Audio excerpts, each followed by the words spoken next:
Wow, এবার ভয়ঙ্করভাবে ঘুরে দাঁড়াচ্ছেন শাকিব খানের ঢাকা ক্যাপিটালস। শক্তিশালী চট্টগ্রামকেও পাত্তা দেয়নি ঢাকা ক্যাপিটালস। সম্প্রতি আজ দুপুর 1:30 শুরু হয়েছে শাকিব খানের ঢাকা ক্যাপিটালস বনাম শক্তিশালী চট্টগ্রামের ম্যাচ। আর সেই ম্যাচে তেলে বেগুনে জ্বলে ওঠে ঢাকার বোলাররা। শুরুতে ব্যাট করতে নেমে দাঁড়াতেই পারেনি চট্টগ্রামের ব্যাটাররা। একের পর এক উইকেট হারিয়ে 20 ওভার খেলে মাত্র 149 টার্গেট দেন শাকিব খানের ঢাকা ক্যাপিটালসকে।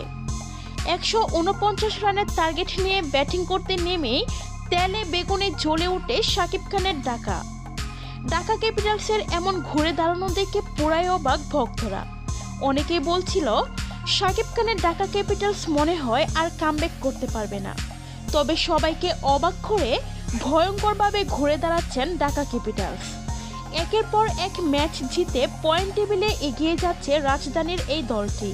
সো ভিউয়ার্স, শাকিব খানের ঢাকা ক্যাপিটালসের এমন কামব্যাক দেখে আপনাদের কেমন লাগছে তা জানিয়ে ফেলুন ভিডিওর নিচের কমেন্ট বক্সে। আর ভিডিওটি ভালো লাগলে অবশ্যই একটি লাইক করবেন।